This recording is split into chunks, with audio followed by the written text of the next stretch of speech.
Hello, welcome to MedCotas. Today I'll be giving practical steps on how to prepare for MBBS 1, regardless of the school or university you are studying in Nigeria.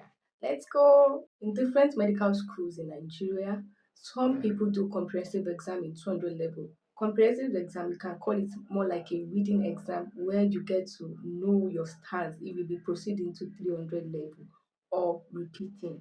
So some schools do not register their students for these exams. Like my school, we did not do comprehensive exams. So what is MBBS 1? MBBS 1 is the first professional exam you'll be writing in medical school.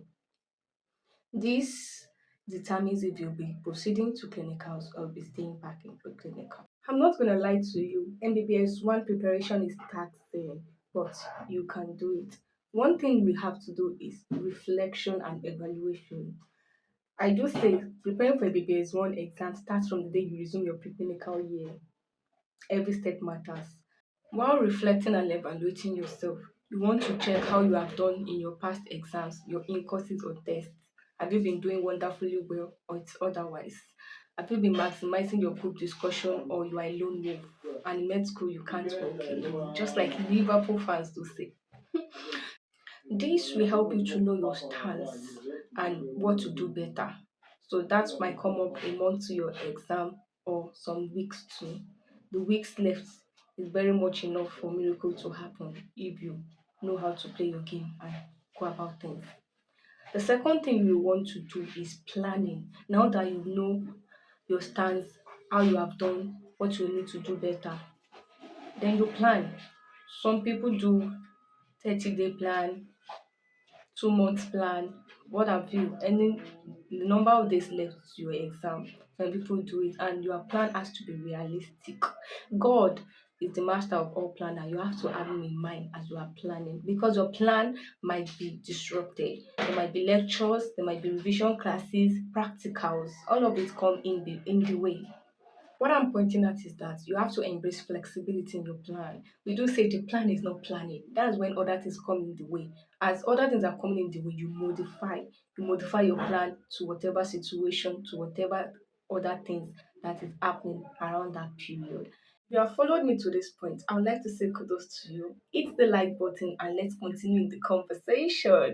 In your planning, you have to infuse financial planning. You'll be needing a lot of money during this time. Emotional support. You tell your parents, your loved ones about it. Oh, I'm writing exam. I won't be available for this particular period. Your prayers, support, and encouragement will go a long way. You have to put all those structures in place.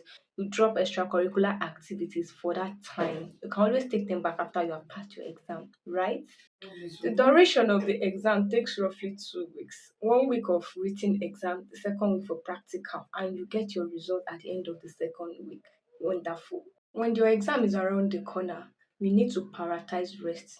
Prioritize rest because your brain has been working overtime, months, weeks to the exam.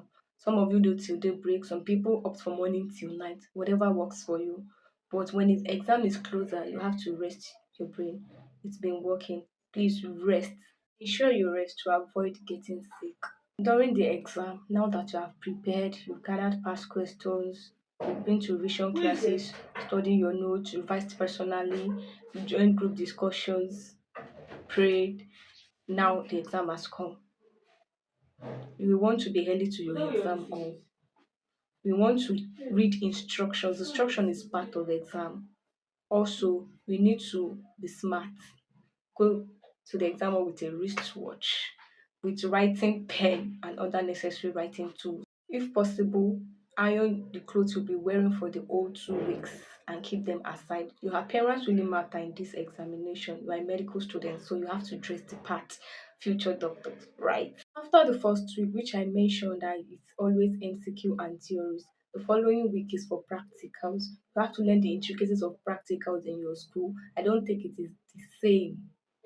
Emphasis of I don't think it's the same in all medical schools in Nigeria. You will want to learn about the intricacies so that you learn to do the right thing. I assume that many of us know what steeplechase is. Let's move to the Viva. I know you can't wait to finish the exam, but there's always one thing before the last thing, which is the Viva. The Viva comes last, and then the last thing is the result. During your Viva exam, I would say you should start by learning the theory questions you have done in the MB. You have to take note of your appearance. If you are using glasses, be expecting questions on eye defect, visual pathway, etc. So you have to dress very well, not too colorful. You want to be careful about what you want to wear to the exam. You have your badge in front of your lab coat showing your matriculation number. You don't say you don't know when your lecturer asks you a question that you have no answer to. You might say you can't recall at the moment, and you give answers that are related to that thing you are being asked. Your Bibalist might be an outside lecturer or from your school.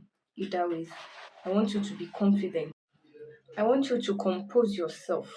You have God, you have prayed, and you are not alone. So ensure that you get stuff that have been asked by the lecturers from people that have gone ahead of you.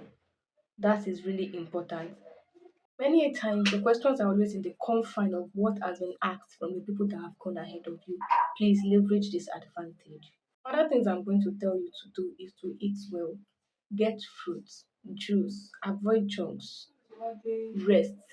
The 30 minute nap, the 20 minute nap, it works magic. It goes a long way. So, if even in the middle of your long and stretch reading hours, incorporate rest in it. And lastly, leverage relationship with God, with your seniors, and with your colleagues. This cannot be overemphasized. With God, because He's the controller of all things. With your colleagues, because you need them. You need them. You are together. You are in it together. The burden of MB1 is not for you to bear alone. And then your seniors, leverage the relationship with your seniors. Find a senior that have gone ahead, that have done this exam before and performed well. Reach out to them, ask questions. And I'll be right here and I'll be waiting for you to share your success stories when you finish and pass your MBBS one exam. Do well to subscribe and share this video. Bye.